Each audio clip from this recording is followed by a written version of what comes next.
Guys, welcome back to our channel. নতুন একটা video নিয়ে তোমাদের সামনে চলে আসলাম। আর তোমরা কেমন আছো না আছো অবশ্যই কমেন্ট করে জানিও। আর আমাদের ভিডিও তোমাদের কেমন লাগছে অবশ্যই কমেন্ট করে জানিও। আর সবে স্নান করে ঠাকুর দিয়ে আসলাম।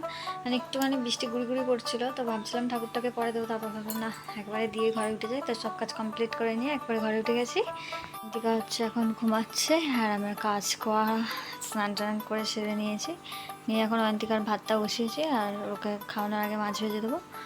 আর ওকে তো স্নান করাবো আজকে গরম জলে। একটা যা ওয়েদার, বাচ্চাদের তো এখন ঠান্ডা গরম লেগেই থাকবে। তো চলো বন্ধুরা, ও উঠুক, তোমাদের একটু তেল ভাজা না হলে সন্ধ্যা কি হবে বলো বন্ধুরা। তাই তোমার দাদা ভাইকে পাঠালাম এখন তেলে ভাজা নিয়ে আসতে। ইচ্ছা করছিল একটু খেতে তেলে ভাজা ঝাল ঝাল। তো আজকে আমার মা আসার কথা ছিল, মানে শাশুড়ি মা আসার কথা ছিল, তো বৃষ্টির জন্য আসতে পারিনি। কালকে সকালে আসবে, আর আমাদের উপরের ট্যাঙ্কটা হচ্ছে কি যে পরিষ্কার করবে। তোমাদের পুরোটা দেখাবো কালকে। আর এখন তোমার দাদাভাই নিয়ে আসতে গেছে তেলে ভাজা।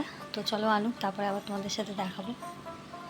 তেলে ভাজা আনতে গিয়ে জমে গেছে, মানে ভেজে নিয়ে আসছে গরম গরম। আর যারা আজকে আমার লাইভে মানে সাবস্ক্রাইব করেছো কিংবা আমার পাশে থেকেছো, তাদের অসংখ্য অসংখ্য অনেক ধন্যবাদ, অনেক ভালোবাসা তাদের জন্য।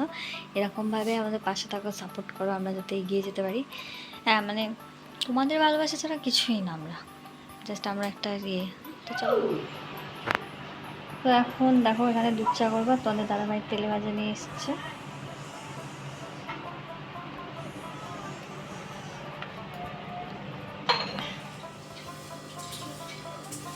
বিকু না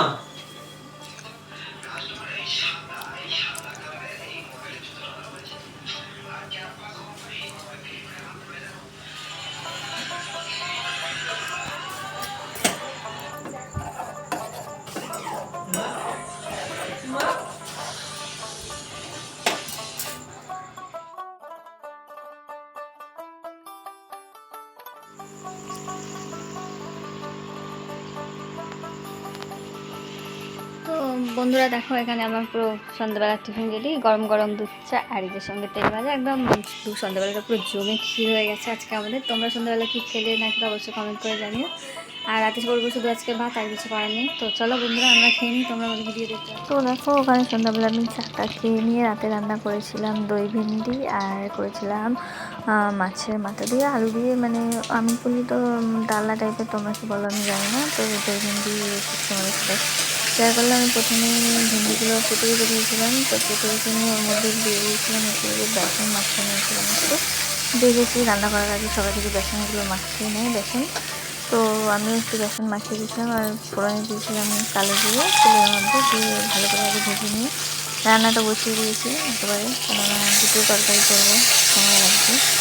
তো এখানে যে রান্না করছিলাম আমি দিচ্ছিলাম, একটু ভালো করে ভেজে নিচ্ছিলাম যাতে কাঁচা ভাতটা চলে যায়। তারপরে দিয়ে দিয়েছিলাম পেস্ট, আদা রসুন পেঁয়াজ সবের পেস্ট দিয়েছিলাম একসাথে নিয়ে ভালো করে কষছিলাম। কষে মানে সময় নিয়ে যত ভালো করে কষা যায়, যে কোনো জিনিস রান্না করতে তো মন্দ লাগে না, সেই কথাই ডায়লগ আছে না।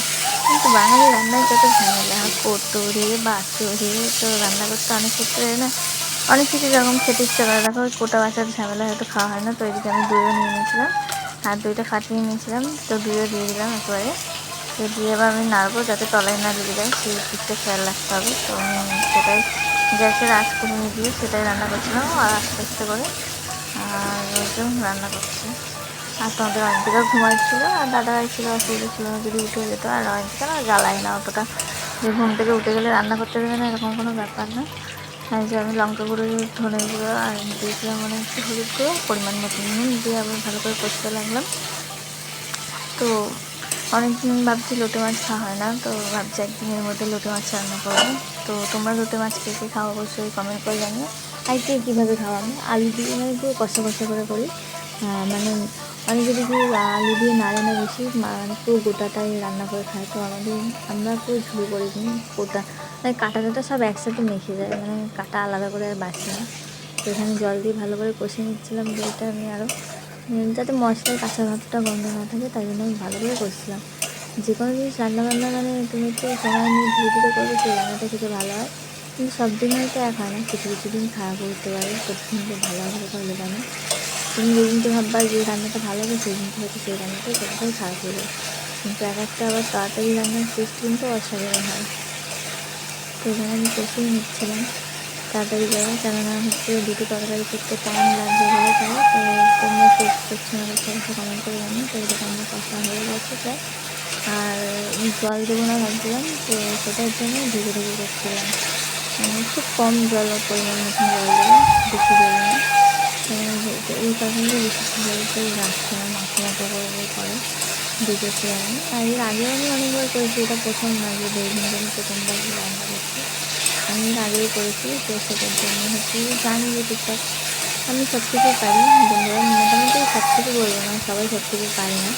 কিছু জিনিস হয়তো আমিও পারি না। আমি যেমন বিরিয়ানিটা ভালো করতে পারি না, কোনোবার হয়তো নুন দেওয়া কম হয়ে যায়, কোনোবার চাল সিদ্ধ হয়তো একটু মানে কম সিদ্ধ হয়, চালটা একটু শক্ত থাকে, তো এরকম হয়। কোনোবার হয়তো একটু এরকম কিছু না কিছু একটা না একটা খামতি থাকে। তো এরকম জল দিয়ে দিয়েছিলাম, সেটাই দেখছিলাম রান্না হয়ে গেছে। খুব অল্প পরিমাণে জল দিয়েছিলাম, বেশি দিইনি।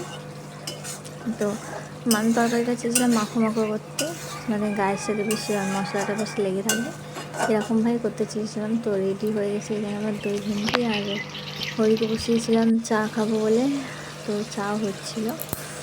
আমার লিকার চা থেকে দুধ চাটা বেশি ভালো লাগে, কিন্তু তোমাদের দাদাভাই দুধ চা খেতে চায় না, তাই জন্য হচ্ছে এই যে দুধ চার জায়গায় লিকার চা কখনো মনে হলে তখন দুধ চা করা হয়।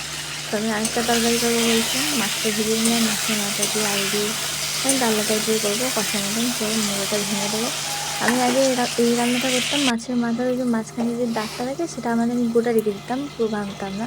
কিন্তু আমাদের দাদাভাই বলে ওরকম করে রান্না করলে আমার ভালো লাগে না, খেতে ইচ্ছা করে না। তুমি মাথাগুলো ভেঙেই দেবে, তাতে পড়বে বলে না পড়লেও না পাওয়া যাবে। তো এখন তো সেদিনকে আমি পুরো মাথাটা পুরো মানে ভেঙে নিয়েছিলাম, ভেজে একটু গোটা ছিল না, পুরো ভেঙে নিয়েছিলাম। তারপরে যে আলুটা গোটা দিয়ে ফোড়ন দিয়ে তাতে আলু দিয়ে নিয়ে পেঁয়াজের সঙ্গে ভালো করে কষলাম। আমি আলু আলাদা করে ভাজি না, তেলের সাথে একবারে ওই যে কষার সময় একেবারে ভেজে নিই। তার ওই যে মাছটা পুরো ভেঙে নিয়েছি, মাছের মাথাটা সেটাই দিয়ে দিচ্ছিলাম একেবারে কষার সময়, যাতে খেতে আরও ভালো টেস্ট হয়। তারপরে দিয়ে দিয়েছিলাম লঙ্কা গুঁড়ো, হলুদ গুঁড়ো, জিরে গুঁড়ো, ধনে গুঁড়ো, পরিমাণ মতো নুন। তোমাকে কেমন লাগে অবশ্যই কমেন্ট করে জানাবা। আর মাঝখানে মাঝখানে এরকমভাবে ইউজ করে দেখি কেমন লাগে। তো আমাকে তো সব দেওয়া হয়ে গেছে, তোমাকে কেমন লাগলো আমার রান্না অবশ্যই কমেন্ট করে জানাও। তো সেটাই আমি আস্তে আস্তে অল্প আস্তে কষে নিচ্ছিলাম, কষে নিয়ে তারপরে ওই তেলটা ছাড়ছিল, হালকা ঢাকা দিয়ে দিয়ে রান্না করছিলাম। তো মানে যে ভাষাটা বলে না অভ্যেস নেই, সেই ভাষাটা দিয়ে কথা বলা যায় না। তো আমার এরকম ভাষায় কথা বলা অভ্যেস নেই, তো আমি পারবো না, চেষ্টা করে লাভ নেই। তো আমি তরকারিটা ভালো করে কষছিলাম মাছের মাথাটা দিয়ে, যাতে মানে মশলার কাঁচা গন্ধটা চলে যায়, আর খেতেও হেভি টেস্টি হয়। তো এইসব রান্না যেরকম আছে সেরকম তেল মশলাও লাগে বন্ধুরা খেতে। তুমি যত মশলা দেবা তত ভালো হবে খেতে, তো সেটাই হচ্ছে কথা। আর বেশি তো তেল ঝাল খাওয়া ভালোও না, কিন্তু কিছু কিছু রান্না আছে সেটাই মানে সব কিছুই পরিমাণ মতো না দিলে তরকারিটা হয়তো স্বাদ হয় না। তো এই তো প্রায় হয়েই এসছে, ভালো করে কষিয়ে নিচ্ছিলাম। আর তোমাদের দাদাভাইও উঠে গেছিলো বলতে বসেই ছিল। তো এই তো রান্না কমপ্লিট। পরিমাণ অল্প করে জল দিয়েছিলাম, বেশি জল দিইনি, কারণ তরকারিটা খুব একটা ঝোল ঝোল মানে খায় না, আমরা তো খাই না বেশি ঝোল। অল্প পরিমাণে জল দিয়েছিলাম, হালকা ঝোল, বেশি ঝোল দিইনি। তো সেটাকে ফুটতে দিয়েছিলাম। ফোটানোর শেষে দেখো কালারটা কত সুন্দর এসছে।